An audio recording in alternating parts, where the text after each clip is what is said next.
কোথাও যাওয়া যাবে না। এতক্ষণ তো পুরো বাঙালি বউয়ের মতো স্বামীর সেবা যত্ন করলে, বউয়ের দায়িত্ব পালন করলে, এখন স্বামীকে তার দায়িত্ব পালন করতে দিবে না? আমি আবার বাবা কারো কাছে ঋণী থাকতে চাই না। মা মানে এটা আমি আজকে আপনাকে হাতে কলমে শিখিয়ে দিব বলেই দরজাটা সশব্দে লাগিয়ে লক করে দিল পূর্ব এহেন আচানক দরজা লাগানো মানেটা বোধগম্য হলো না মেহেরিসের এই ছোট্ট মস্তিষ্কে। হাতে এখনও পূর্বকে খাওয়ানো ওষুধ পাতাগুলো, দু হাতে মুচড়ে দাঁড়িয়ে তাকিয়ে আছে পূর্বের দিকে। হঠাৎ দরজা লাগানো কেন? তাকে আবার একা পেয়ে মারবে না তো? কিঞ্চিত ভয় পেয়ে গেল মেয়েটা অজানা আশঙ্কায়। এদিকে পূর্ব এক পা করে এগিয়ে আসছে মেহেরিসের নিকট। পূর্ব যতই এগিয়ে আসছিল, ভয়ে মেহেরিস ঠিক ততই পিছিয়ে যাচ্ছিল। ভীতু মেহেরিস পিছুতে হঠাৎ গিয়ে আটকালো বেডের কোনায়। মেহেরিসের পিছনে আপাতত পূর্বের বেড ছাড়া আর কিছুই নেই। ধূপ করে বেডের উপর বসে পড়ল মেহেরিস। অন্যদিকে পূর্ব এখনও সে একইভাবে এগিয়ে আসছে তার কাছাকাছি। একটা সময় একদম মেহেরিসের কাছে এসে ঘেঁষে দাঁড়ালো পূর্ব। এদিকে মেহেরিস পূর্বকে এত কাছে আসতে দেখে ফ্লোরে পা দুটো রেখে কিঞ্চিত হেলে পড়ল বেডের এর সাথে পিঠ ঠেকিয়ে। পূর্ব সেই একইভাবে বেডের ওপর হেলে নিজের দুহাত মেহেরিসের দুপাশে রেখে মেহেরিসের দিক ঝুঁকে পড়ল। পূর্বর মুখ মেহেরিসের এতই কাছে যে তার উষ্ণ নিঃশ্বাস উষ্টে পড়ছে মেয়েটার সমস্ত মুখব্যয়। পূর্বকে এভাবে ঝুঁকতে দেখে এবার মেহেরিস পুরোপুরি বেডের সাথে মাথা লাগিয়ে শুয়ে পড়ল। মেহেরিসের হাতের মুঠো পূর্ব সেই মেডিসিনের পাতাগুলো, যা হাত দিয়ে শক্ত করে মুঠো বন্দি করে রেখেছে মেয়েটা। পূর্ব মেহেরিসের হাতে দিকে একবার দৃষ্টি দিয়ে পুনরায় তার দিকে চেয়ে এক হাত দিয়ে আলগোছে মেহেরিসের হাতের মুঠো পুরো রাখা মেডিসিনের পাতা নিয়ে নিল সযত্নে। অবুঝ নয় মেহেরিস, পূর্ব মতিগতি বুঝতে পারল মেয়েটা। প্রথমে পূর্ব যখন দরজা লাগিয়েছিল তখন ভেবেছিল হয়তো পূর্ব তার একটু আগেই করা সেই অধিকার বোধের জন্য তাকে মারবে বা বকবে অথবা রাগ দেখাবে, আর এটাই তো সব সময় করে এসেছে লোকটা তার সাথে। কিন্তু আচানক এমন কিছু কথা মোটেও ভাবতে পারেনি মেহেরিস। অজানা শঙ্কায় মেয়েটা গলা শুকিয়ে কাট। পূর্ব আরও ঝুঁকে পড়ল মেহেরিসের দিকে। আতশা হয়ে তাকিয়ে আছে মেয়েটার দিকে, দৃষ্টি বারবার দুজনের দিকে তাক করা। কি দেখছে এমন করে লোকটা? তাকে পূর্বকে দূর থেকে যতটা সুন্দর লাগে, কাছে আসলে তার থেকে বেশি মারাত্মক সুন্দর লাগে দেখতে। এই ব্রাউন রঙের মণি দুটোতে হারিয়ে যায় মেহেরিস। সমুদ্রের গভীর অতলে হারিয়ে যায় মেয়েটা। যেখানে শত চেষ্টা করো আর খুঁজে পায় না নিজেকে। আচ্ছা, এই লোকটা এমনভাবে চায় কেন মেহেরিসের দিকে? সে কি বোঝে না এমনভাবে তাকালে যে মেহেরিস নিজের মধ্যে থাকে না? পূর্ব মেহেরিসের দিকে ঝুঁকে থাকা দরুন পূর্বের সামনে কিছু চুল ও তার মুখের ওপর উষ্টে পড়ছে, যাতে লোকটাকে দেখতে আরও মারাত্মক হট লাগছে। ইস, মেহেরিসের কন্ট্রোল। তুই তো গুড গার্ল। নিজেকে প্রাণপণ চেষ্টা করে দমিয়ে রাখতে চাইল মেহেরিস। এমন ভয় পাচ্ছ কেন? আমি রাক্ষস খেয়ে ফেলবো তোমাকে? পূর্বের নিরেক্ট কণ্ঠস্বর, যেন সব কিছু স্বাভাবিক আছে, অথচ মেহেরিসের কাছে মনে হচ্ছে এমন সময় থেকে তাকে বোধ হয় দু একটা থাপ্পড় মারাটা সহজ হজম করে নেওয়া যায়। আরে ভাই, এভাবে ঝুঁকে থেকে এমন দৃষ্টিতে তাকালে কে ভয় পাবে না? তাও মেহেরিস কিছু বলল না। এরই মাঝে পূর্ব মেহেরিসের কপাল ছুঁয়ে দিল তার উষ্ণ অধৈর্যরা। আকস্মাৎ কেঁপে উঠল মেহেরিস। কিছুক্ষণের জন্য চোখের পাতা বন্ধ করে নিল না চাইতেও। শরীর জুড়ে শিহরণ বিচরণ করছে। এতপর পূর্ব মেহেরিসের বন্ধ চোখের পাতার ওপর পরপর দু চোখের দুটো চুমু খেল। এবারও মেহেরিসের স্তব্ধ। পূর্ব আজ থেমে নেই। চোখে তার অদর ছুঁয়ে নেমে এলো মেহেরিসের নরম তুলতুলে মসৃণ গালে। দু গালে পরপর টুক করে দুটো চুমু খেয়ে নিল নির্বিঘ্নে, যেন চুমু নিয়ে নিঃশেষ করে দিবে মেয়েটাকে আজ। এতপর নিজের খোঁচা দাড়িযুক্ত গালটা ঘষে দিল মেহেরিসের নরম গালটার মাঝে। এবার যেন মেহেরিস আর নিজেকে শান্ত রাখতে পারল না। দুহাত দিয়ে খামছে ধরল বেডের চাদরটা। তার চোখ খোলার সাহস পাচ্ছে না মেয়েটা। এখনও চোখ দুটো বন্ধ করে রেখেছে। মেহেরির যে লজ্জা পাচ্ছে বুঝতে পারছে পূর্ব। মেহেরিসকে আর একটু লজ্জা দেওয়ার জন্য আদেশসূচক বাক্য বলে উঠল, ওপেন ইউর আইস। তাকালো না মেহেরিস। ইস, কীভাবে তাকাবে মেয়েটা? তার লজ্জা লাগে না বুঝি?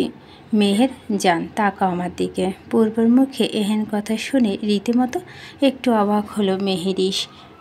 বাবা, এই লোক এত সুন্দর করে আদুরি গলায় ডাকতে পারে, বিষয়টা ঠিক হজম হচ্ছে না মেহেরিসের। যা শুনতেই চোখ দুটো বড় বড় করে চাইল মেহেরিস। এতক্ষণ ভয়, সংশয়, অনুভূতি যেন মুহূর্তে বিলীন হয়ে গেছে তার। পরক্ষণে মেহেরিসের চোখে পড়ল একটু আগে তার ব্যান্ডেজ করে দেওয়া সেই হাতটা, যেটা দিয়ে পূর্ব মেহেরিসের সামনে থাকা ছোট ছোট চুলগুলোকে কানের পাশে গুজে দিচ্ছে, যা এখন সম্পূর্ণ লাল হয়ে আছে। তার মানে এখনও ব্লিডিং হচ্ছে না, বা হয়েছে। এটা এখন চেঞ্জ করে নতুনভাবে ব্যান্ডেজ করে দিতে হবে, না হলে ইনফেকশন হয়ে যাবে। ভেবেই পূর্বের দিকে চেয়ে তাকে সরানোর উদ্দেশ্য হাত দিয়ে নিজের কাছ থেকে দূরে সরাতে চাইল মেহেরিস। উঠুন, আপনাকে হাত থেকে তো মনে হচ্ছে এখনও ব্লিডিং হচ্ছে। সরুন, আমাকে দেখতে দিন। Just focused on me, nothing else. আপনি অসুস্থ, সরুন, উঠুন প্লিজ। পূর্বকে সরানোর ন্যায় মেহেরিস একটু ধাক্কা দিয়ে সরাতে চাইল নিচ থেকে, তবে এতে পূর্ব না সরালো মেজাজ বিগড়ে গেল সম্পূর্ণরূপে। এই মেয়েটার সমস্যা কি? যখনই সে কাছে আসতে চায় তখনই মেয়েটা তাকে রাগিয়ে দেয় নিজের দ্বারা। পূর্বকে নিজের কাজে বারবার বাধা দেয় এই মেয়ে। তবুও নিজেকে শান্ত রাখার বৃথা চেষ্টা করে মেহেরিসের দিকে তাকিয়ে কিছু বলতে যাবে, ঠিক তখনই কর্কশ শব্দে সেন্টার টেবিলটার ওপর থাকা আপেল ফোনটা বাজতে থাকলো, যা শুনে এই মুহূর্তে এবার বেশ রেগে গেল পূর্ব। শালার সময়টা খারাপ চলছে তার আজকাল। একে তো প্রথমে এই মেয়ে তাকে বাধা দিল, এখন আবার বালের মোবাইল। প্রচণ্ড বিরক্তিতে মুখ দিয়ে চ জাতীয় শব্দ উচ্চারণ করে উঠে দাঁড়ালো মেহেরিসের থেকে। ফোনটা হাতে নিয়ে চোখের সামনে ধরতেই রাগের মাত্রাটা তীর তীর করে আরও বেড়ে গেল ফোনের ওপর জলজল করা থাকা আমানের নামটি দেখে। আইশ্বর আমান, তুই যদি এখন আমার চোখের সামনে থাকতি, তোকে যে আমি ঠিক কী করতাম নিজেও জানি না। ফোন রিসিভ করে নিজের ভাইয়ের থেকে এমন কথা শুনে প্রথমে একটু ভয় পেল আমান, পরক্ষণে আবার নিজেকে এই ভেবে সান্ত্বনা দিল যে এটা আর নতুন কি, তার ভাই তো তার সাথে এমন ব্যবহার করে আসছে ছোট থেকে। 19 থেকে 20 হলে রেগে যাওয়া তার স্বভাব। তার ভাইকে উত্তরে থতমত খেয়ে বলল, সরি ভাই, আসলে একটু ইম্পর্ট্যান্ট কথা ছিল। মেহেরিস কি তোমার সাথে? আচানক পূর্বকে ফোন দিয়ে তার বউকে খোঁজার ব্যাপারটা কেন জানি ভালো লাগলো না পূর্বের। মেহেরিসের দিকে একটু তাকে পরখ করে নিয়ে পরক্ষণে আবার আমানকে উদ্দেশ্য করে বলল, কি বলবি জলদি বল। বলে ফোন রাখ। আসলে ভাই, মামি ফোনে দিচ্ছিল মেহেরিসকে, কিন্তু পাচ্ছে না। মামা শরীর নাকি ভালো না, তাই মামি অনেকবার মেহেরিসকে কল করেছে, কিন্তু রিসিভ করছে না ভেবে মামি চিন্তা করছিল। রাখছি বলে সশব্দে কেটে দিল ফোনটা পূর্ব। আমানকে আর কিছু বলতে না দিয়েই আর এতক্ষণে এই সুযোগে মেহেরিস চান্স পেয়ে দরজা খুলে পালিয়েছে সেখান থেকে। এমনিতেও মেহেরিসের একটা সুযোগের অপেক্ষায় ছিল, না হলে আজ যে পূর্ব থেকে বাঁচা প্রায় অসম্ভব ছিল। কিন্তু পূর্ব যা চায় সেটা তো মেহেরিস এখনও তাকে দিতে পারবে না, সম্ভব না। নিজের রুমে এসে মেহেরিস এক প্রকার হাঁপাতে লাগলো। তড়িঘড়ি করে এক গ্লাস পানি খেয়ে নিল ঢক ঢক করে। এতে তো দৌড়ে আসার সাথে তখনকার করা পূর্বের পাগলামি। বেডের ওপর রাখা ফোনটা হাতে নিতে চোখে পড়ল 17টা মিসড কল, যা দেখে কিঞ্চিত অবাক হলো মেহেরিস। ফোনের লক খুলে ঢুকতে চোখে পড়ল মাম্মি দিয়ে সেভ করা নাম্বারটা 14টা, আর আমানের নাম্বার থেকে 3টা মিস কল। এই সময় হঠাৎ তার মা এতগুলো কল দিল কেন? কোনো বিপদ হয়নি তো? মুহূর্তে সমস্ত চিন্তা মাথাচাড়া দিয়ে উঠল মেহেরিসের। দেরি না করে ফটাফট কল লাগালো মায়ের নাম্বারে। রিসিভ হতে শুনতে পেল মিন্নাত বেগমের চিন্তিত কণ্ঠস্বর। হ্যালো, হ্যাঁ মামি বলো, কি হয়েছে? এতগুলো কল দিয়েছ, তোমরা ঠিক আছো তো? কোথায় ছিলি মেহেরিস তুই এতক্ষণ? কতগুলো কল দিয়েছি তোকে? আসলে আম্মু ফোন আমার কাছে ছিল না, তাই দেখিনি। সরি। কিছু হয়েছে? তোর পাপা অসুস্থ হয়ে পড়েছে, বারবার তোর কথা জিজ্ঞেস করছে। তুই তো জানিস তোর ওপর অভিমান করে কথা বলেনি, তাই বলে তুইও রাগ করে থাকবি? কি হয়েছে? পাপার বেশি খারাপ করছে শরীর? ঠিক আছে তো পাপা? কোথায় এখন? আছে বাড়িতেই। সুগার ফল করেছিল, সাথে লো প্রেশার। তুই তো জানিস তোর পাপা বেশি টেনশন নিতে পারে না। তোর জন্য টেনশন করতে করতে আজ এই অবস্থা। কিছুক্ষণ থেমে পুনরায় আবার মেয়ের উদ্দেশ্যে বলতে লাগলো, তুই কেমন আছিস মা? তোদের মধ্যে সব ঠিক হয়েছে? শুনলাম তুই নাকি পূর্বের সাথে আছিস।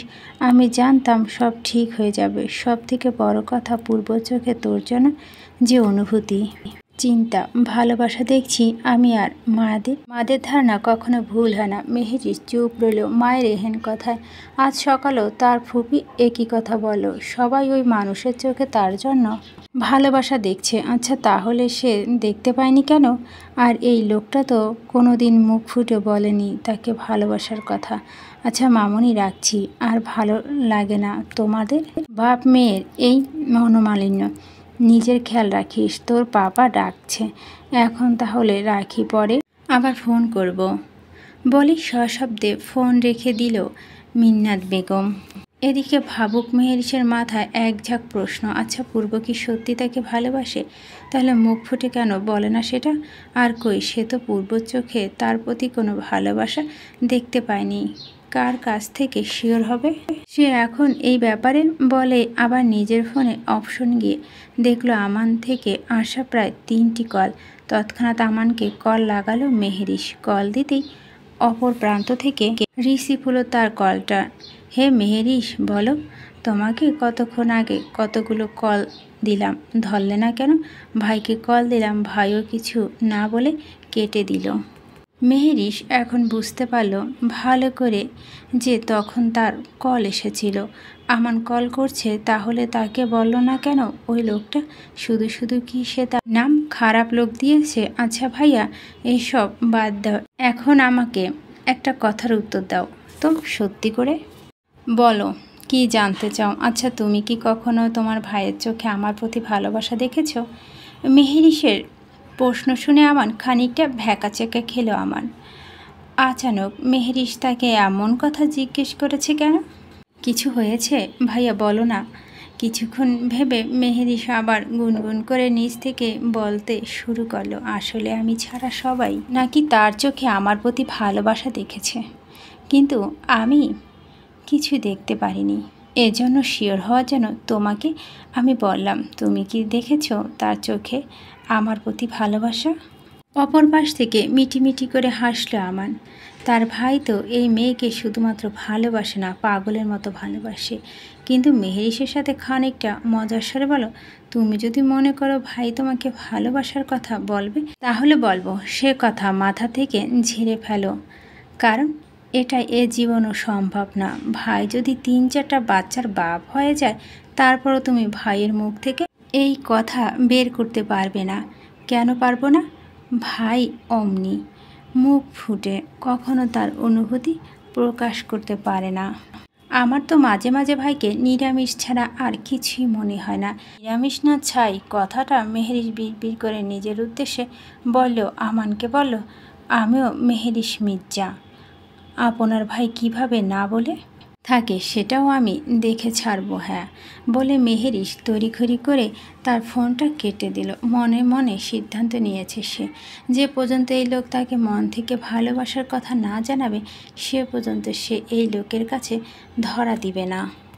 এখন না হয় আপাতত সে নিজ থেকে জিজ্ঞেস করে আসুক ওই লোকে তাকে ভালোবাসে কিনা সেই কথা। সে তো শুনেছে সবসময় আগে ছেলেরাই বলে, তারপর না হয় সে তার মনের কথা তাকে জানাবে। ফোনটা সেখানে রেখে পুনরায় আবার পূর্ব রুমের উদ্দেশ্যে ছুটল মেহেরিস। যেহেতু রুম দুটো কাছাকাছি, তাই বেশি সময় লাগলো না রুমের সামনে হাজির হতে। দরজাটা খোলাই ছিল তখন, যে সে দরজা খুলে এসেছে তার লাগায়নি লোকটা। দরজা দাঁড়িয়ে ভিতরে দৃশ্য দেখে সেই জায়গাতে স্তব্ধ হয়ে দাঁড়িয়ে রইল মেহেরিশ। আকস্মিক রুমের ভিতরে দৃশ্য খুব স্পষ্ট হতে বাকশক্তি বোধ হয় লোপ পেয়ে গেল মেয়েটার। পূর্ব শুরু একটা কালো রঙের ট্রাউজার পরনে, লোমসীন খোলা বুক, উন্মুক্ত কাঁধ। এই প্রথম পূর্বকে এমন উন্মুক্তভাবে দেখল মেহেরিশ, যেন জায়গাতে জমে গেছে রসগোল্লার মতো বড় বড় হয়ে তাকিয়ে আছে সামনে পুরুষটির পানে। পিটানো শরীরের মাসেলগুলো ফুলে ফুলে আছে। মেহেরিশের এবার বেশ হিংসা হলো। পূর্বের শরীরটা তো মেহেরিশের চাইতো সাদা, হাত মুখ মেহেরিশ এর মতো হলো, শরীরটা তো মেহেরিশের মুখ থেকেও বেশি সাদা মনে হচ্ছে। ইস! পূর্বকে এভাবে দেখে মেহেরিশের নিষিদ্ধ কামনাগুলো ডানা মেলে উঠতে শুরু করলো। বার কয়েক ঢোক গেল মেয়েটা। এদিকে মেহেরিশ যে সেই কখন থেকে এক দৃষ্টিতে তাকিয়ে আছে পূর্বর দিকে, আশেপাশে কোনো খেয়াল নেই। একটু আগে শাওয়ার নিয়ে এসেছে পূর্ব।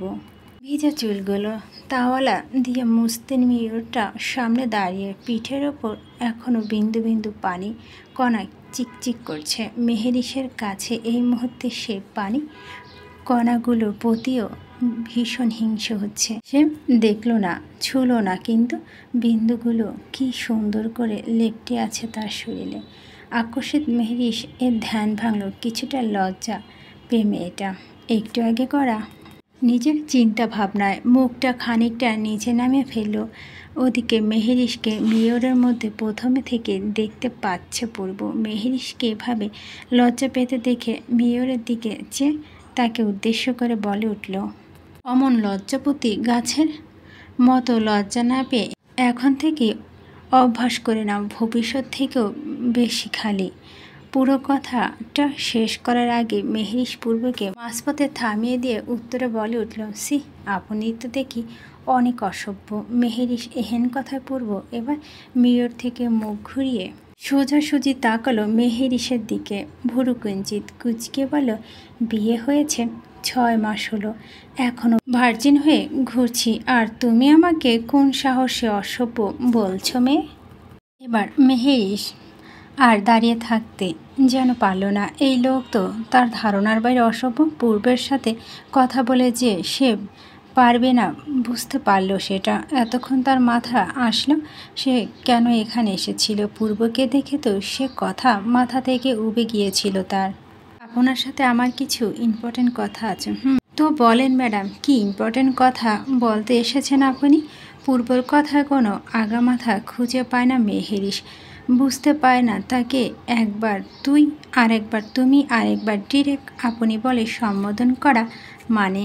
নিশ্চয়ই এই ব্যাটার মাথায় সমস্যা আছে। মনের কথাগুলো আপাতত একপাশে রেখে উত্তর নির্বিকার কণ্ঠে বল, আপনি কি আমাকে ভালোবাসেন? না, ডিরেক্ট মুখের ওপর না বলে দিল পূর্ব। মেহেরিশ কিঞ্চিত লজ্জা পেল বোধ হয়। এভাবে কেউ সোজাসুজি মুখের উপর না বলে দেয়?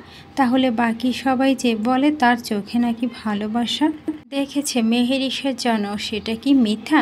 সেই কথা রেশ টেনে মেহেরিশ এবার পূর্বকে জিজ্ঞেস করলো, তাহলে সবাই যে বলো আপনার চোখে নাকি আমার জন্য ভালোবাসা দেখেছে, সেটা কি মিথ্যা? সবাই চোখ আছে তাই দেখে, তোমার চোখ থাকলে তো দেখতে, ইডিয়েট। কথাটা বিড়বিড় করে বলল পূর্ব, যেন মেহেরিশে পুরোপুরি কানে গেল না। পূর্বকে এভাবে বিড়বিড় করতে দেখে উত্তরে বলল, কিছু বলছেন?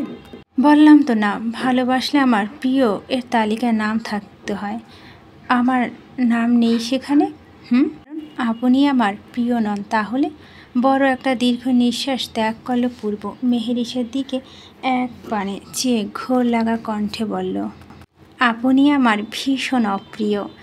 আর তাছাড়া আপনি কখনো আমার কোনো কথা শুনেন? সবসময় একটা বলে সেটা বিপরীতটা আগে করেন। সেটা আমার একদম অপছন্দ। তাই আমার প্রিয় এর লিস্টে থেকে আপনার নাম বাদ। শেষে কথাটুকু শুনে বোকা মেহেরিশ এর মন ভেঙে চুরমার হয়ে গেল। সে তার অপ্রিয় তাকে ভালোবাসে না, তাহলে কেন মেহেরিশ এখানে থাকবে? তার সাথে থাকবে না সে এখানে? কত আশা নিয়ে এসেছিল সে, আর এই লোক নাকি তাকে ভালোই বাসে না ভেবেই জোরে চেঁচিয়ে বলল, আপনি আমাকে ভালোবাসেন না? তাহলে আমি কেন আপনার সাথে থাকবো? চলে যাব আমি বাপের বাড়ি।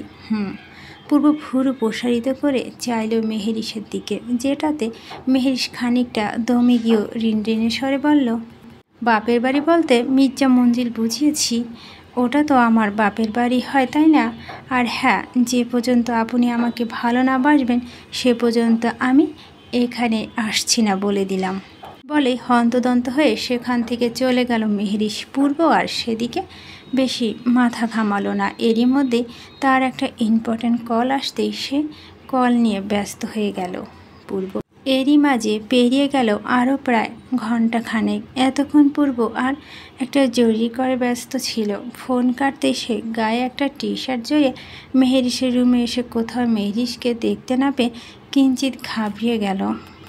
ভালো করে বাড়ির আশপাশটা এবং চারপাশে খুঁজে কোথাও মেহেরিসকে দেখতে না পেয়ে হঠাৎ অজানা আতঙ্কে কপাল বেয়ে তিরতির করে ঘাম ঝরতে শুরু করলো। পরপর জলদি গিয়ে নিজের রুমে সিসি ক্যামেরা চেক করতে গেলে মেয়েটা এই মুহূর্তে আছে কোথায় সেটা জানা উদ্দেশ্য। সিসি ক্যামেরা দেখে তার চোখ কপালে উঠে গেল। এই মুহূর্তে সিসি ক্যামেরায় যা দেখতে পেল তা মোটেও কল্পনা করেনি পূর্ব। যেখানে খুব সুন্দরভাবে দেখা যাচ্ছে সাব্বির এসে মেহেরিসকে নিয়ে যাচ্ছে সাথে। একে তো আবারও এই মেয়ে তার কথা অমান্য করেছে, তার উপর তার বন্ধু কেন মির্জাফরের মতো কাজ করেছে বুঝে উঠতে পারল না পূর্ব।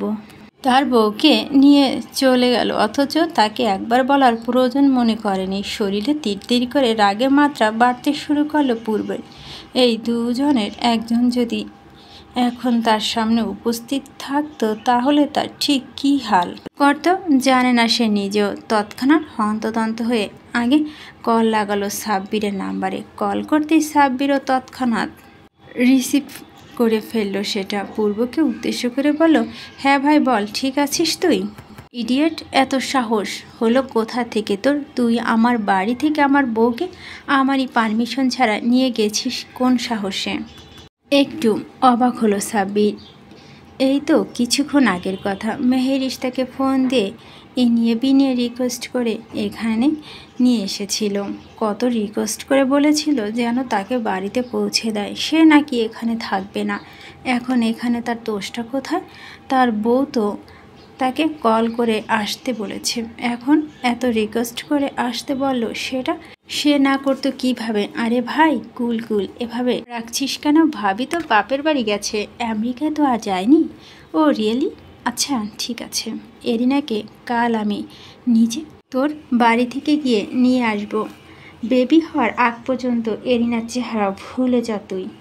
বন্ধু এহেন কথায় নড়ে চড়ে বসলো সাব্বির। মেহেরিসকে এইমাত্র এসে বাড়িতে পৌঁছে দিয়ে নিজের বাড়ির দিকে কেবল রওনা দিয়েছিল ছেলেটা। একবার সে জিজ্ঞেস করেছিল মেহেরিসকে পূর্বের ব্যাপারে। মেহেরিস বলেছে তার বন্ধু ঠিক আছে আর সে ওখানে থাকতে চায় না, বাড়িতে যেতে চায়। এই জন্য আর কিছু না বলে তাকে নিয়ে বাড়িতে নিয়ে এসেছিল সে। তাই বলে তার বন্ধু বারবার তার বউকে নিয়ে এভাবে ব্ল্যাকমেল করবে তাকে?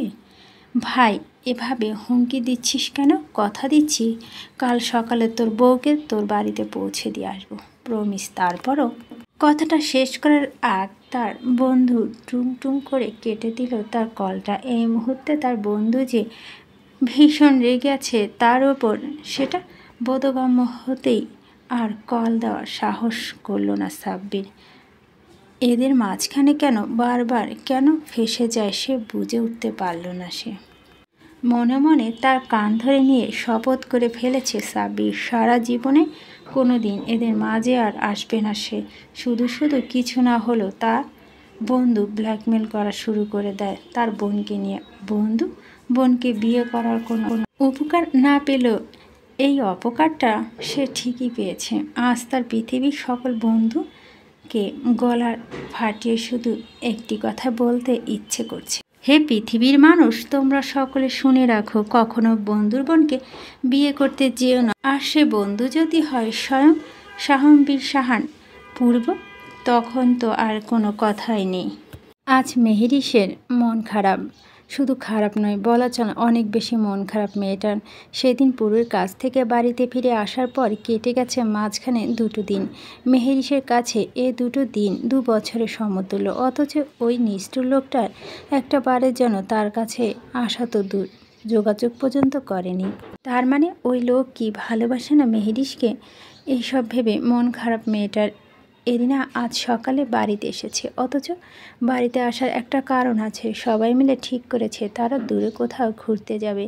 মানে কাপলরা আর কি, সাব্বির আর এরিনা, আমান আর ইরা। যেহেতু বিয়ের পর কারই তেমন দূরে কোথাও ঘুরতে যাওয়া হয়নি, তাই সবাই মিলে ঠিক করেছে এটা। তবে মেহেরিসের কাছ থেকে জিজ্ঞেস করেছে মেহেরিস যাবে নাকি তাদের সাথে। মেহেরিসও হ্যাঁ বলে দিয়েছে সে যে যাবে। এখানে এভাবে মনমরা হয়ে বসে থাকার চেয়ে ভালো দূরে কোথাও গিয়ে ঘুরে আসা। আর মেহেরিসও তো বাংলাদেশের কোনো কিছু ভালো করে দেখেনি, জানে না বাংলাদেশের সৌন্দর্য সম্পর্কে। মেহেরিসকে জিজ্ঞেস করেছিল এরিনা যে সে কোথাও যেতে চায়। যেহেতু এটা তার বাংলাদেশের প্রথম ভ্রমণ, তাই তারা মেহেরিসের সিলেক্ট করা জায়গাতেই যাবে। তবে মেহেরিস এর সেসব বিষয়ে কোনো আইডিয়া নেই দেখে এরিনা সহজ করে ভেঙে বলছিল যে সে সমুদ্র দেখতে চায় নাকি পাহাড়। মেহেরিসদের বাড়িটা যেহেতু সমুদ্রের সাথে ছিল, তাই ছোটবেলা থেকে সমুদ্র দেখে অভ্যস্ত সে। আর এমনিতেও তার পাহাড়টা একটু বেশি পছন্দ। ওই যে বলে না, নিষিদ্ধ জিনিসের প্রতি বরাবর মানুষের আকর্ষণ বেশি। মেহেরিস তো দেখেনি পাহাড় তেমন করে। মেহেরিস নিজের মতবাদ চাইলে সবাই মিলে সিদ্ধান্ত নেয় যে তারা সাজেক যাবে। সেই সিদ্ধান্ত অটল। সবাই প্রিপারেশন নিচ্ছে সাজেক যাওয়া। ইস কি সুন্দর, দুজন কাপল যাবে। আচ্ছা মেহেরিস তাদের মধ্যে আবার কাবাবের হাড্ডি বানাবে না তো? গিয়ে হলো হবে, তবুও ওই পাষাণ দয়া মায়াহীন ব্যক্তির জন্য সে এখানে বসে বসে কান্না করা থেকে ভালো পাহাড়ের সাথে নিজের মনের দুঃখগুলো ভাগ করে দিয়ে আসুক। হয়তো এতে মনটা কিঞ্চিত হালকা হয়ে যাবে। মনে মনে পূর্বকে গালি দিয়ে তার 14 গোষ্ঠী উদ্ধার করতেও ভুলল না মেহেরিস। সাজেক ভ্যালি, যাকে সবাই মেঘের রাজ্য বলে থাকে, সাদা তুলোর মতো শুভ্র মেঘের অনুভূতি যেখানে না গেলে অনুধাবন করা যাবে না। রাঙামাটি বাঘাইছড়ি উপজেলার সবচেয়ে বড় ইউনিয়ন, এর নাম হলো সাজেক। যেখানে গেলে মানুষের মন প্রাণ অনুভূতি পুলকিত হবে এক শুদ্ধ ভাবনায়। সাজেক এমন একটি স্থান যেখানে একই দিনে 3 রকম রূপে সান্নিধ্য পাওয়া যায়। কখনো তপ্ত গরম, তো আবার কখনো বৃষ্টিতে ভিজে দফানফা অবস্থা। এরই মাঝে আবার সাদা শুভ্র মেঘ এসে ঘিরে ধরবে চারপাশে। এরিনা, আমান, সাব্বির, ইরা, মেহেরিস একত্রে রওনা দিয়েছে প্রায় দুপুরের দিকে। সকালে রওনা দেওয়ার কথা থাকলেও সাব্বির আসতে আসতে একটু দেরি হয়ে গিয়েছিল। সব মিলিয়ে প্রায় দুপুর হয়ে গিয়েছিল তাদের রওনা দিতে। দীর্ঘ 6 ঘন্টা জার্নি শেষে ক্লান্ত শরীরে সাজেকে সব থেকে নামি দামি রিসোর্টে উঠেছে মেহেরিসরা। এরিনাকে বার কয়েক আসতে না করেছিল রিহানা বেগম। প্রেগনেন্সি প্রথম সেমিস্টারে এভাবে দূরে জার্নি করাটা পছন্দ হয়নি কারো। তবে এরিনা কারো কথা কর্ণপাত না করে চলে এসেছে এখানে। বারবার বলেছে সে সাবধানেই থাকবে, হাঁটাচলা করবে না, বেশি বের হবে না, দরকার হলে রুমে থাকবে, পাহাড়ে উঠতে যাবে না সে। বাকিরা গেলে যাক, তবুও সে আসবে তাদের সাথে। সাব্বির এরিনা এই কথাতে এখানে নিয়ে আসে। আসলে সব কিছু ছিল মেহেরিসের ওপর। মেহেরিস যদি কক্সবাজারে যাওয়ার কথা বলতো হয়তো তাদের জন্য ভালো হতো এতে। তবে মেহেরিস যে সমুদ্র রেখে হঠাৎ পাহাড়ের কথা বলবে, তারা কি সেটা আন্দাজ করতে পেরেছিল আগে? যার যার আলাদা রুমে এর ব্যবস্থা করা হয়েছে এখানে। তাদের নেওয়া রিসোর্টে মোট 4টি রুম, 2টোর ওপর আর 2টো নিচে। ইরা আর আমার নিচে একটা রুমে থাকবে, সাব্বির আর এরিনা নিচে অপর পাশে রুমটিতে থাকবে বলে জানিয়েছেন। এখন বাকি রইল মেহেরিস। উপরে 2টো রুম, একা মেয়েটা থাকবে কি করে? এখন ও কিছু বলতে পারল না। মেয়েটা যার যা নিজস্ব প্রাইভেসি বলে একটা কথা আছে, তাই এত শত না ভেবে নিজের ছোট্ট মানি লাগেজটা নিয়ে উপরে উঠে গেল নিজের রুমের উদ্দেশ্যে। রুমের দরজা খুলতে মেহেরিসের মন ছুঁয়ে গেল অজানা ভালো লাগা। মস্ত বড় এক রুম, ভিতরে একটা মস্ত বড় বেড, জানালা দিয়ে দেখা যাচ্ছে সবুজ শ্যামল অরণ্য। জানালার ধারে সাদা জর্জেটের পাতলা পর্দাগুলো উঠছে। মেহেরিসের ভীষণ মন শরীর মুহূর্তে প্রফুল্লতায় ছেয়ে গেল যেন। ইস, বাংলাদেশ এত সুন্দর, এখানে না আসলে জানতেই পারতো না মেহেরিস সেটা। নিজের ব্যাগটা এক পাশে রেখে পা থেকে জুতোগুলো খুলে রাখলো সে। আসার সময় একটা জর্জেটের ফ্লোরাল প্রিন্টের সাদা ফ্রক পরে এসেছিল মেহেরির। সাথে গলায় পেঁচানো ছিল সাদা রঙের একটা স্কার্ফ। গলা থেকে সেটা খুলে বেডের উপর রেখে ফ্রেশ হওয়ার জন্য বাথরুমে ঢুকেছে মেয়েটা। প্রায় মিনিট 10 পর চোখে মুখে পানি ছিটা দিয়ে বের হয়ে এসে রুমের ভিতরে খাটের ওপর চোখ পড়তে চোখ দুটো রসগোল্লার মতো বড় বড় হয়ে গেল খাটের ওপর বসে থাকা মানুষটিকে দেখে। নিজের চোখে দেখাকে ভুল প্রমাণিত করতে হাত দিয়ে নিজের দু চোখ কষলিয়ে পরখ করে নিল মেহেরিস একবার। না, তার চোখ তো ঠিকই দেখছে, কিন্তু এই মানুষটি হঠাৎ এখানে আসলো কিভাবে? এই আপনি কি সত্যি এখানে? বেডের উপর বসে থাকা পূর্বর দিকে চেঁচিয়ে বলে উঠল মেহেরিস। পূর্বর পরনে কালো রঙের টি শার্ট, উপরে জিন্সের ভেনিং জ্যাকেট, হাতে গ্লাভস, মুখে কালো মাস্ক, সাথে কালো জিন্স। লোকটাকে মারাত্মক লাগছে দেখতে, কিন্তু এই অসময়ে এখানে পূর্ব আসলো কোথা থেকে, আর কিভাবে বা আসলো এখানে? কই, তার সাথে তো আসেনি, আর আসতোই যদি তাহলে তাদের সাথে কেন আসলো না? মাথায় এমন হাজারো প্রশ্ন ঘুরপাক করছে মেহেরিসের। আশ্চর্য ঠেলা মেহেরিসের এটা দেখতেই ভুলে গেল যে একজোড়া তৃষ্ণার্ত চোখ তাকে কিভাবে পরখ করে যাচ্ছে আপাদমস্তক।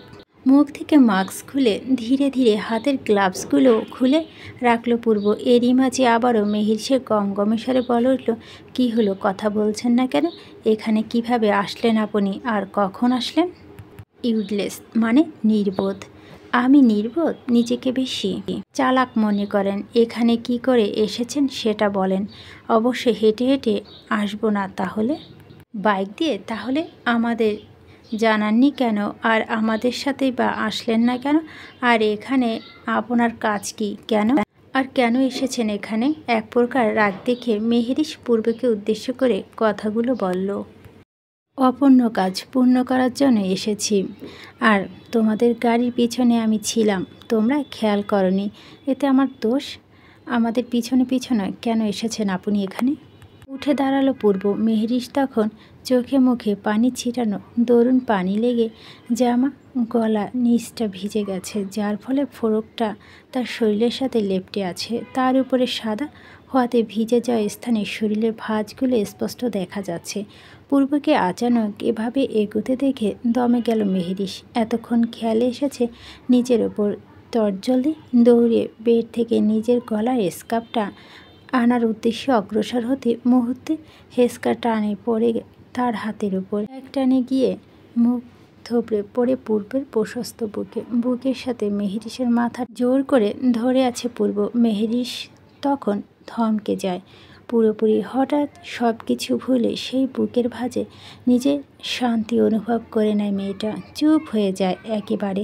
পূর্ব নিজের বলিষ্ঠ দুহাত দিয়ে আরও জোরে চেপে ধরে নিজের কাছে। এভাবে কত সময় পার হল জানা নেই কারো। একটা সময় পূর্ব মেহেরিসের মাথা উঠে কপালে একটা ঘাড় চুমু এঁকে দিল নিজের পুরো ঠোঁট দিয়ে। এটাই মেহেরিসকে নিজের বশবর্তী করার জন্য যথেষ্ট ছিল। হঠাৎ মেহেরিসের মনে পড়ে যায় সেই দিনের কথাগুলো। এই লোকটার মুখের উপর বলে দিয়েছে তাকে ভালোবাসে না, তাহলে এখন কেন এমন করছে? কোন অধিকারে? স্বামীর অধিকারে? না, যে স্বামী তাকে ভালোবাসে না, দিনের পর দিন যোগাযোগ না করে দিব্যি থাকতে পারে, তার সাথে কিসের ভাব মেহেরিসের? ভেবেই পূর্বকে এক ধাক্কা দিল নিজের থেকে দূরে সরানোর জন্য। আরে কি সমস্যা? আপনি না আমাকে ভালোবাসেন না, তাহলে এখন আমার কাছে কেন আসছেন? ঠোঁট কামড়িয়ে হাসল পূর্ব মেহেরিসের এহেন কথায়। এতপর উত্তরে বলল, আপনি আমার বিয়ে করা বউ, ভালোবাসলেও আপনি আমার বউ, আর না বাসলো বউ। আর বউয়ের ওপর স্বামীর অধিকার আছে না? এই অধিকারের টানে এসেছি। না, নেই যে আমাকে ভালোবাসে না তার কোনো অধিকার নেই আমার উপরে। যান, দূরে সরুন। আমি এখনই এখান থেকে চলে যাব। নিষ্ঠুর পাষাণ মানুষ একটা। সেই দিন আসার পর একটাবারও যোগাযোগ করার চেষ্টাও করেননি আপনি। ও হ্যালো ম্যাডাম, আপনাকে এখানে ঘুরতে নিয়ে আসার প্ল্যানটা কার ছিল সেটা তো সাব্বির ভাই আমাকে বললে। এইটুকু বলে থেমে গেল মেহেরিশ। পুনরায় পূর্বের উদ্দেশ্যে বড় বড় চোখ করে চেয়ে বলল, তার মানে সব কিছু আপনার প্ল্যান ছিল? এজন্যই তো বলি আমাকে কেন জায়গা সিলেক্ট করতে বলেছে। ছাড়বো না আমি কাউকে। প্রতারক সবাই। বলে দরজার কাছে যেতে নিল, আবার এক টান দিয়ে কাছে নিয়ে আসে মেহেরিশকে। এতপর 2 কদম এগিয়ে গিয়ে দরজাটা লাগিয়ে দিল সযত্নে। তারপর মেহেরিশের কাছে আসতে আসতে বলল, সবাই ব্যস্ত, তাদের প্রাইভেসি টাইম নষ্ট করতে যাবেন কোন সাহসে? নিচে যাব না, উপরে অন্য রুমটায় যাব আমি। থাকবো না আপনার সাথে একই রুমে। না হলে আপনি ওই রুমে যান।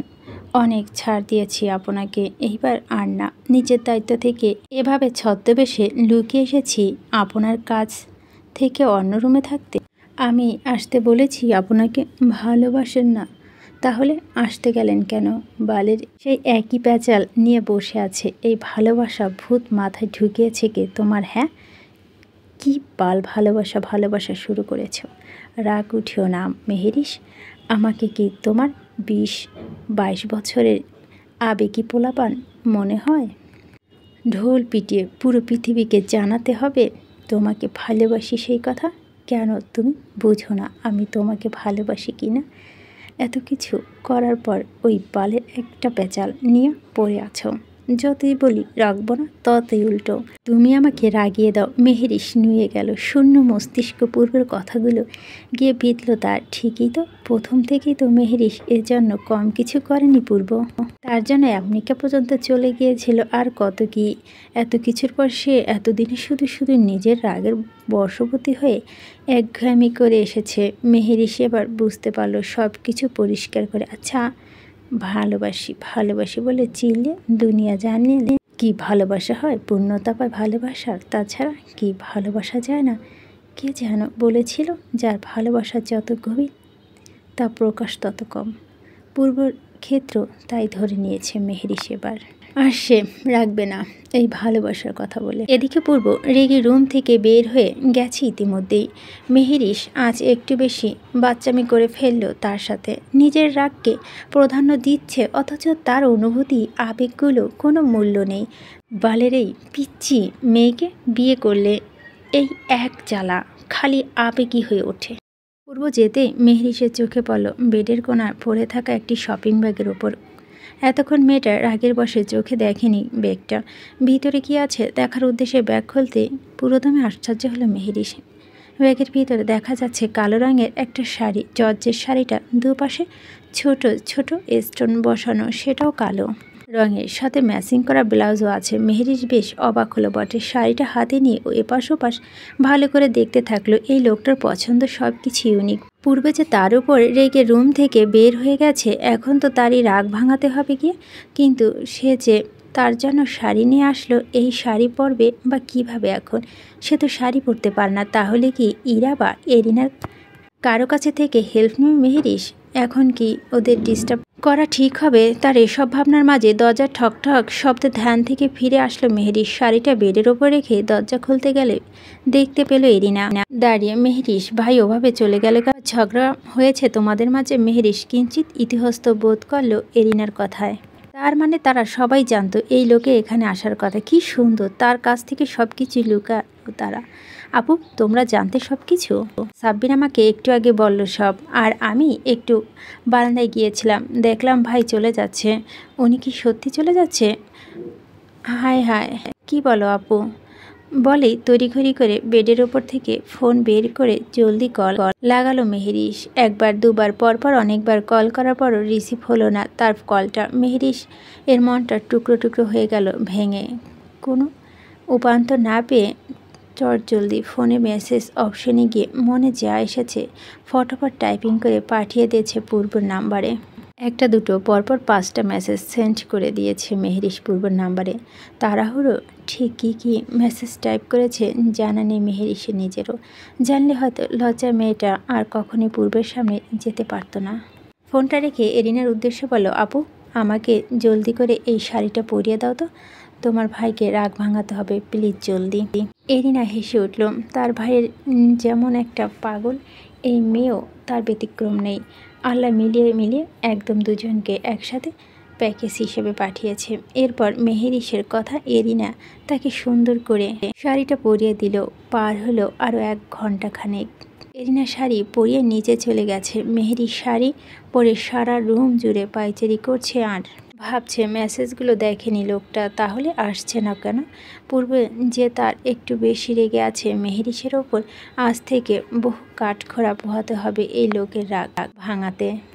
রাত হয়ে গেছে। মৃদু লাইটের আলোতে মেহেরিস এখনও বসে আছে তার রুমে। কিছুক্ষণ আগে এরিনা কিছু খাবার নিয়ে এসেছিল তার জন্য, তবে খায়নি মেহেরিস। সেই যে আসার সময় গাড়িতে টুকটাক কিছু খেয়েছিল এই যা, কিন্তু টেনশন নিজের বেগে ভিতরে আনা প্রাণ ফুডস বোতলটা খালি করে ফেলেছে একটু একটু করে খেয়ে। পূর্ব নাম্বারে কল দিয়েছিল মেহেরিস, তবে নাম্বার বন্ধ আসছে বারবার। চিন্তিত মেহেরিস আর কোনো উপায়ন্তর না পেয়ে বাইরে বেরিয়ে আসলো নিচে নামার উদ্দেশ্যে। নিচে নামতে দেখতে পেল সাব্বির আর এই লোক একসাথে মিলে আড্ডা দিচ্ছে বসে বসে। পূর্বর হাতে সিগারেট, যা দেখে প্রচণ্ড রাগ উঠল মেহেরিসের মাথায়। যার জন্য খাওয়া দাওয়া ছেড়ে রূপবন্দী হয়ে অপেক্ষা প্রহর গুনছিল, সে কিনা এখানে বসে বন্ধুর সাথে আড্ডা দিয়ে মনের সুখে সিগারেট টানছে। এই সাব্বির ভাই, আপনি একটু রুমে যান তো, আপনার ভাইয়ের সাথে আমার একান্ত কিছু কথা আছে। যান রুমে যান। রাগে ফেটে দাঁত কিমিরে বলো মেহেরিস কথাগুলো। সাব্বির মেহেরিসকে হঠাৎ শাড়ি পরা দেখে হ্যাঁ করে তাকিয়ে থাকলো। পরক্ষণে বন্ধুর দিকে চেয়ে তার রাগী রিয়াকশন দেখে কিছু না বলে সেখান থেকে চলে গেল। আলগোছে, এই সমস্যা কি আপনার? কতগুলো ফোন দিয়েছি, মেসেজ দিয়েছি, কোনো রেসপন্স নেই, অথচ এখানে বসে বসে মনের সুখে এসব খাচ্ছেন। পাষাণ লোক, দয়ামায় নেই আপনার শরীরে? পূর্ব একবার মেহেরিসের আপাতমস্তক পরখ করে নিল সযত্নে। মেয়েটাকে আজ অমায়িক সুন্দর লাগছে তার আনা এই শাড়িতে। তার কল্পনা থেকে বেশি সুন্দর লাগছে আজকে মেয়েটাকে। সিগারেট এর শেষ অংশটুকু হাতে নিয়ে ফেলে মস্ত বড় এক ধোঁয়া ছাড়ল পূর্ব, যেন মেহেরিসের একটা কোথাও কানের ভিতর প্রবেশ করেনি তার। এদিকে মেহেরিস তো পূর্বের এহেন রিয়াকশন দেখে আরও তেলে বেগুনে জ্বলে উঠল। আরে বড় হয়ে গেছেন, কথা কানে যাচ্ছে না? মেহেরিসকে আর কিছু বলতে না দিয়ে এক হেঁচকা টানে নিজের কোলের ওপর এনে বসালো পূর্ব। রাতের আধারে নিস্তব্ধ পাহাড়, যেন ভয়ঙ্কর কোনো দানব চুপটি বেঁধে বসে আছে সেটা। এরপর মেহেরিসের কানের কাছে মুখ এনে ফিস করে বলল, পরিবেশটা উপভোগ করো। আচানক পূর্বের কোলে বসতে মেহেরিসের সমস্ত রাগ যেন উবে গেল পাহাড়ে ওই শীতল বাতাসের সাথে। সেই সাথে এসে জমাট বাঁধল গা হিম করা এক শীতল শিহরণ। পূর্ব মেহেরিসের ঘাড়ে মুখ ঠেকিয়ে নিঃশ্বাস নেওয়ার দরুন গরম নিঃশ্বাস উস্ত্রে পড়ছে মেয়েটার ঘাড়ের উপর। ছাড়ুন, কেউ চলে আসবে, ছাড়ুন। পরক্ষণে আবার থেমে পূর্ব আগের ন্যায় বলে উঠল, খাওনি কেন? আপনি না বলে চলে গিয়েছেন কেন? এজন্য খাবে না? না, রুমে আসো। কেন খাবে? এমনিতেই সারাদিন না খাওয়া, তার উপরে রাতে আবার আপনাকে ছুতে গেলে বাহানা দিবেন আমি খাইনি, ক্ষুধা লেগেছে, মাথা ঘুরছে, হেনতেন। এমনও আছে অজ্ঞান হয়ে পড়ে যেতে পারেন, তখন কি হবে? আপনি খাইয়ে দিবেন, তাহলে খাবো, না হলে না। পূর্ব মূলত তখন মেহেরিসের জন্য খাবার আনতে গিয়েছিল। তার পছন্দের টুকটাক খাবার এনেছে সে। মেয়েটা বিরিয়ানিটা খুব পছন্দ করে ভেবে দূর থেকে গিয়েও বিরিয়ানিটা নিয়ে এসেছে তার জন্য। আর এই মুহূর্তে ঠিক বাচ্চাদের মতো করে বিরিয়ানি খাইয়ে দিচ্ছে পূর্ব। খেতে খেতে মেহেরিসের মনে পড়ে গেল আজ থেকে প্রায় 6-7 মাসের আগের কথা। দু চোখে সহ্য করতে পারত না লোকটা তাকে। কত চড়থাপড় খেয়েছে এই লোকের হাতে। আজ তারা দুজনকে ভালোবাসে, ভীষণ ভালোবাসে। মেহেরিসের কাছে মনে হচ্ছে এটাই তার জীবনের শ্রেষ্ঠ পাওয়া। এই মুহূর্তে এই মানুষটা তার নিজের, একদম নিজের মানুষ। তার পূর্ব মেজার রাতের আকাশে তারারা আজ বিরল। মেঘদের আসর বসেছে আকাশে, গুড়ি গুড়ি বৃষ্টি পড়ছে। বৃষ্টি বরাবরই মেহেরিসের একটা দুর্বলতা। তাদের রুমে বারান্দায় গিয়ে দাঁড়ালো মেহেরিস। বারান্দা বৃষ্টি ছিটে এসে গায়ে লাগতেই ঠান্ডায় কেঁপে উঠল মেয়েটা। পূর্ব একটু আগে তার ফোনে একটা কল আসলে সেটা ব্যস্ত হয়ে পড়ে। বৃষ্টির সাথে মেতে উঠেছে মেহেরিস নিজেও। হারিয়ে গেল অন্য দুনিয়ায়। এত সুন্দর পরিবেশ আগে কখনো দেখেনি সে। তো কি যেন বলেছিলেন তখন ম্যাডাম? বারান্দায় আসতে আসতে মেহেরিসকে উদ্দেশ্য করে নিরেট কণ্ঠে শুধালো পূর্ব আচানক এহেন কথায় মানে বোধগম্য হলো না মেহেরিস। পূর্ব কয়েক কদম এগিয়ে এসে ঘেঁষে দাঁড়ালো মেহেরিসের পিছনে। বৃষ্টির ছিটেফোঁটা এসে ছুঁয়ে দিচ্ছে তার বউকে। মেহেরিসকে আচানক পিছন থেকে জড়িয়ে ধরে দাঁড়ালো পূর্ব। শাড়ির আঁচল ভেদ করে উন্মুক্ত কোমর নিজের বলিষ্ঠ শক্তপোক্ত হাতটা রাখতে মেহেরিসের নিঃশ্বাস যেন আটকে আসলো। পূর্ব মেহেরিসের উন্মুক্ত কোমর চেপে পূর্বের আরও কাছে এনে ঘাড়ে মুখ ডুবিয়ে আবারও ঘোর লাগা কণ্ঠে বলল, কি ম্যাডাম, এভাবে কাঁপছেন কেন? ঠান্ডা লাগছে, ভিতরে চলেন। আপনি না মেসেজ তখন বলছেন আমি অনেক হট, আর কত কি চাইলে কি জানি করবেন। এমনিতে বেচারি লজ্জায় মরি অবস্থা, তার উপরে আবার পূর্ব এমন নির্লজ্জ কথাবার্তায়। মেহেরিস তো ভুলেই গিয়েছিল তখন তাড়াহুড়ায় কি থেকে কি লিখেছে। আসলে তখন মেহেরিসের মূল উদ্দেশ্য ছিল শুধু পূর্বকে যেতে না দেওয়া।